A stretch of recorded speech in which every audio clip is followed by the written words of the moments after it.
Hello students, this is your science class. तो बच्चों, आज हम न्यूमेरिकल्स को ही कंटिन्यू करने वाले हैं।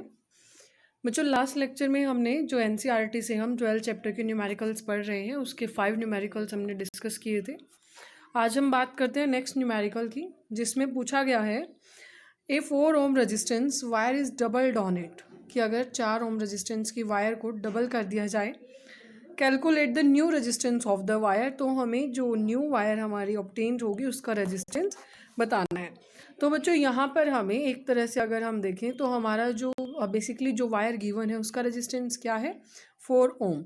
उसके बाद हमें कहा गया कि जो वायर है उसका 4 ओम रेजिस्टेंस तो दिया हुआ है हमें। उसके बाद अगर हम वायर को डबल करेंगे, देखो ये वायर है, अगर मैं इसको यहाँ से इसको उठाकर यहाँ इसके ऊपर लगाऊंगी, इसको डबल करूँगी, तो ये जो इसकी लेंथ है वो हाफ हो जाएगी, है ना। इसकी लेंथ क्या हो जाएगी, हाफ हो जाएगी।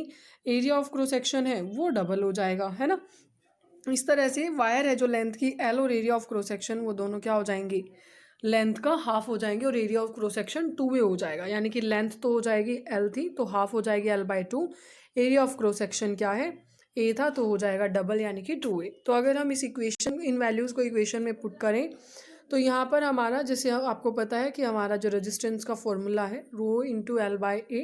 रो is resistivity, L is length, A shows area of cross section. तो अगर हम यहाँ से बात करें तो हमारा R1 क्या हो जाएगा, रो हमारा एज इट इज़ हम रखेंगे। लेंथ हमारी कितनी हो चुकी है, l/2। हमारा एरिया कितना हो चुका है, डबल 2a हो जाएगा। तो इस तरीके से जो हमारा R1 जो न्यू रेजिस्टेंस है वो क्या होगा, R1/R। तो इन दोनों को हम क्या करेंगे, कंपेयर कर रहे हैं एक तरह से हम। तो R1 की ये वैल्यू अपॉन में ये वैल्यू, ठीक है, इन दोनों वैल्यूज़ को हम यहाँ पर रखने वाले हैं। तो R1 यानी कि rho into l/2 into 2a upon rho into l/a, ये हम रखेंगे। तो ये कैंसिल आउट होने के बाद इनकी वैल्यूज़ आ जाएंगी 1/4। ओके, कंफ्यूज नहीं होना है, इन वैल्यूज़ को आप कट करके देखेंगे तो आपकी यही 1/4 आएगी। रो से रो कैंसिल आउट हो जाएगा, एरिया से एरिया कैंसिल आउट हो जाएगा, लेंथ से लेंथ कैंसिल आउट हो जाएगी। इसको आप जब प्रॉपर मैथमेटिक फॉर्म में लिखोगे सॉल्व करके तो ये 1/4 रहेगा सिर्फ। तो R1 हमारा क्या रहा बच्चों, यहाँ पर R/4, ठीक है। R1 क्या बचा हमारा, देखो इस R1 क्या बचा हमारा, ये R इधर चला जाएगा मल्टीप्लाई में, तो ये बच जाएगा R/4। और हमारी R की वैल्यू क्या है, यहाँ हमने देखा था हमारी R की वैल्यू कितनी है, 4 ओम है। तो अब हम R की वैल्यू हम यहाँ पुट करेंगे 4 ओम/4, तो हमारा क्या आ जाएगा, न्यू रेजिस्टेंस वायर का 1 ओम। तो इस तरीके से आपने न्यूमेरिकल कर लेना है। आगे बात करते हैं, an electric lamp whose resistance is 20 ohm and a conductor of 4 ohm resistance are connected to a 6 volt battery. एक इलेक्ट्रिक लैम्प में जिसका रेजिस्टेंस 20 ओम है, कंडक्टर है यहाँ पर एक 4 ओम रेजिस्टेंस का कनेक्टेड है 6 वोल्ट बैटरी से। तो हमें यहाँ पर बताना है सबसे पहले दो रेजिस्टेंस गिवन है, एक इलेक्ट्रिक लैम्प का एक कंडक्टर का, दोनों ही 6 वोल्ट बैटरी से कनेक्टेड है। हमें बताना है calculate the total resistance of the circuit. Total resistance एक हमें बताना है, एक करंट बताना है हमें पूरे सर्किट में कितना है, और एक पोटेंशियल डिफरेंस भी बताना है इलेक्ट्रिक लैम्प में और कंडक्टर में कितना रहेगा। तो यहाँ आप देख सकते हैं इस तरह से 4 ओम पहले हम बात करेंगे, जो हमसे फर्स्ट क्वेश्चन पूछा है उसी को सॉल्व करेंगे हम। रेजिस्टेंस इलेक्ट्रिक लैम्प का R1 20 ओम है, R2 4 ओम है, यानी कि हमारा एक लैम्प का है और एक कंडक्टर का है। तो टोटल रेजिस्टेंस कितना हुआ, 24 ओम हुआ। पोटेंशियल डिफरेंस हमारा 6 वोल्ट गिवन है।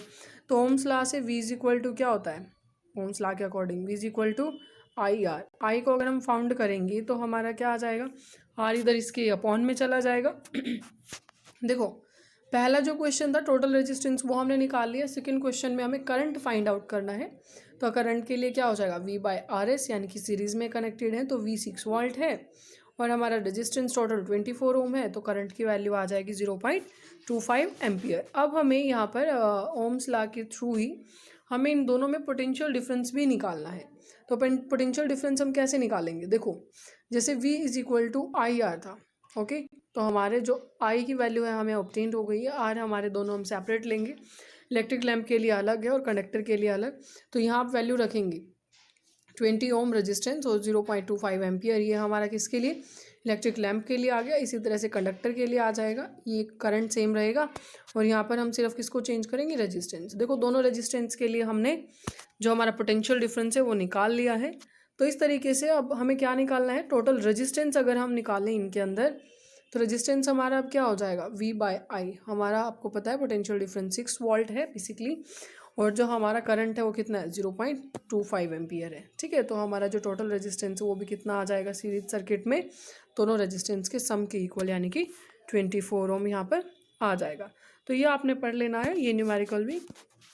उसके बाद बच्चों आगे हम बात करते हैं, जो नेक्स्ट न्यूमेरिकल है हमारा, इसमें क्या कहा गया है, इन द सर्किट डायग्राम, एक सर्किट डायग्राम गिवन है जिसमें आपने समझना है जो रेजिस्टेंस गिवन है यहाँ पर R1, R2 और R3, उनकी वैल्यूज़ है 5 ओम, 10 ओम एंड 30 ओम। ठीक है, which has been connected to a battery of 12 volt, जिनको 12 वोल्ट की एक बैटरी से कनेक्ट कर दिया गया है।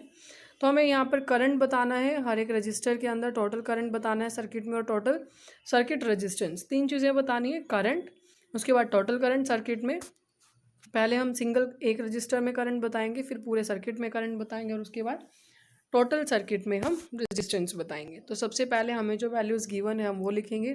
हमें यहाँ पर R1, R2 और R3 की वैल्यूज़ गिवन है। पोटेंशियल डिफरेंस बैटरी में 12 वोल्ट रहेगा। ये पोटेंशियल डिफरेंस हर एक इंडिविजुअल रजिस्टर्स में भी यही रहेगा बच्चों। तो सबसे पहले हम कैलकुलेट करते हैं करंट हर एक रजिस्टर में। तो हर एक रजिस्टर में हम क्या करेंगे, एक बार R1 लेकर के और पोटेंशियल डिफरेंस V लेके करंट निकालेंगे, फिर R2, फिर R3, ऐसे। तो देखो हमारा वही ओम्स लॉ हम अप्लाई करेंगे, V is equal to I R. हमें I फाइंड आउट करना है, तो I की वैल्यू क्या हो जाएगी, V बाई आर, यही हो जाएगी।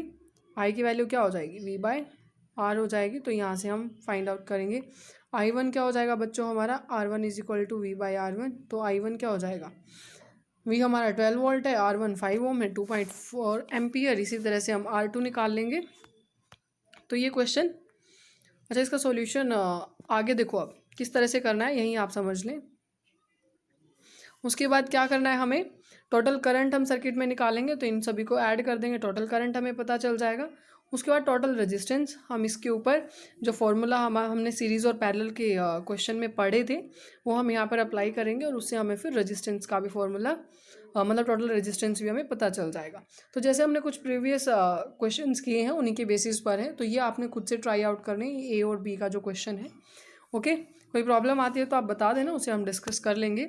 तो अभी तक जो आपने गेन किया है, मतलब जितना आपने समझा है, उसके बेसिस पर आप ये फाइंड आउट करने की कोशिश करना, हो भी जाएंगे, बहुत ईजी है। उसके बाद R1, R2, R3, R4 और R5 की वैल्यूज़ हमें गिवन है। इनको 12 वोल्ट बैटरी के साथ कनेक्ट किया गया है। टोटल रेजिस्टेंस हमें बताना है सर्किट में, और टोटल करंट भी हमें सर्किट में बताना है। तो आई होप ये भी आप कर ही सकते हो, आसान है बहुत।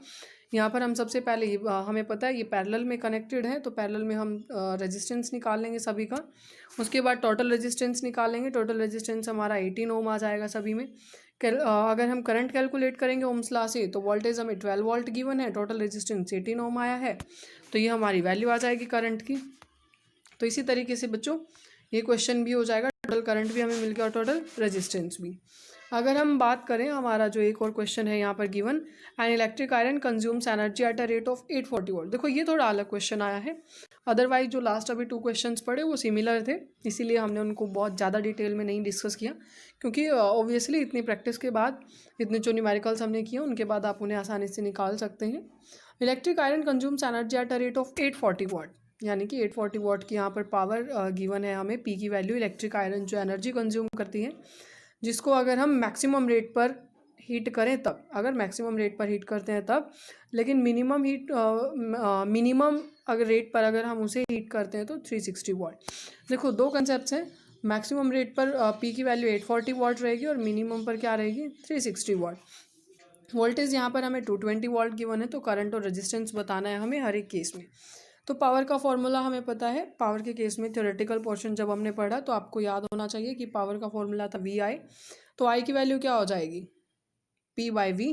तो ये हमारी आई की वैल्यू हो जाएगी पी बाई वी। ये हम यहाँ निकाल लेंगे कि मैक्सिमम रेट पर हमारा ये करंट आ रहा है, और रेजिस्टेंस हमारा ये आएगा, ओम्स लॉ अप्लाई करेंगे। उसके बाद मिनिमम रेट पर हमारा ये करंट आ रहा है, फिर रेजिस्टेंस हम यहाँ ओम्स लॉ अप्लाई करेंगे, और इस तरीके से हमारा ये न्यूमेरिकल भी सॉल्व हो जाएगा। इसमें भी कोई कन्फ्यूजन नहीं होना चाहिए, कोई कन्फ्यूजिंग जैसा कंसेप्ट था ही नहीं। उसके बाद 100 joule of heat are produce each second in a 4 ohm resistance, यानी कि 100 जूल हीट प्रोड्यूस हो रही है, तो एच की वैल्यू हमारी क्या हो जाएगी 100 जूल। उसके बाद ईच सेकंड, यानी कि टाइम कितना है 1 सेकंड, आर की वैल्यू हो जाएगी 4 ओम रेजिस्टेंस। तो टोटल पोटेंशियल डिफरेंस बताना है हमें यहाँ पर, मतलब कि पूरा पोटेंशियल डिफरेंस क्या रहेगा रजिस्टर में।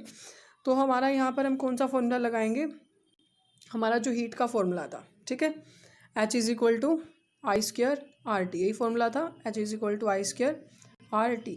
तो देखो अगर मैं I को यहाँ रखूँ तो RT हमारे कहाँ चले जाएंगे, RT हमारा यहाँ चले जाएंगे, और जो इसके नीचे अंडरूट था, जो यहाँ पर स्क्वायर था बच्चों, वो स्क्वायर किस में कन्वर्ट हो जाएगा, अंडरूट में। तो यही फॉर्मूला यहाँ पर लगाया गया है, H/RT और अंडरूट यहाँ पर। तो यहाँ हम इस फॉर्मूला में ये वैल्यूज़ पुट करेंगे। H की हमारी वैल्यू 100 जूल है और R हमारा 4 ओम, टाइम हमारी 1 सेकेंड गिवन है। तो 5 एम्पियर बच्चों हमारा करंट आ जाएगा। पोटेंशियल डिफरेंस हम वही V=IR ओम्स ला के थ्रू निकाल लेंगे। I हमारा हमने अभी फाइंड आउट किया 5 एम्पियर और रेजिस्टेंस 4 ओम गिवन है, तो 20 वोल्ट हमारा यहाँ पर पोटेंशियल डिफरेंस आ जाएगा। आगे हमारा जो न्यूमेरिकल गिवन है उसमें कहा गया है कि एक इलेक्ट्रिक बल्ब में 220 वोल्ट का जनरेटर, मतलब 220 वोल्ट कि यहाँ पर जनरेटर से कनेक्टेड है। उसके बाद करंट यहाँ पर है बच्चों 0.50 एम्पियर। तो पावर हमें बल्ब की बतानी है, तो सिंपल सा फॉर्मूला है P=VI। यहाँ पर हमें जो पोटेंशियल डिफरेंस V गिवन है 220 वोल्ट, करंट हमारा 0.50 एम्पियर जा रहा है, तो इससे हमारा सिंपली मल्टीप्लिकेशन हमें करनी है। तो मल्टीप्लिकेशन से हमारा 110 यहाँ पर जो वैल्यू है वॉट वो आ जाएगी, ठीक है।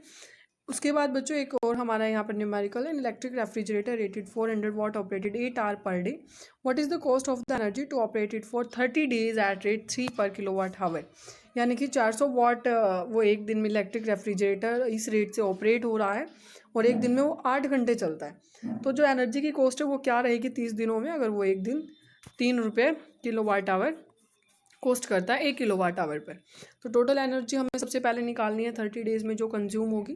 400 वाट इतना ऑपरेट हो रहा है इस रेट से, 8 आवर वो एक दिन चलता है और वो कितने दिन तक चलेगा, 30 दिन तक। तो हमारा टोटल आ जाएगा 96,000 वाट आवर। इसको हम कन्वर्ट करेंगे किलोवाट आवर में, तो 1000 से हम डिवाइड करेंगे तो हमारा हो जाएगा 96 किलोवाट आवर। उसके बाद हमें इसकी कॉस्ट निकालनी है, एक दिन में 3 रुपये, तो 96 की कितनी हो जाएगी 228.0, यानी कि हमारे जो 288 रुपये की कॉस्ट यहाँ पर टोटल लगेगी 30 दिन में। तो बच्चों ये न्यूमेरिकल्स थे हमारे इस चैप्टर के, वो कंप्लीट हो गए हैं, ये आपने कर लेना है। किसी न्यूमेरिकल में कोई प्रॉब्लम आती है तो आप पूछ लेना, ओके, उसे हम दोबारा डिस्कस कर लेंगे। तो आज के लिए इतना ही, बाकी हम नया चैप्टर अब हम नेक्स्ट लेक्चर से शुरू करेंगे।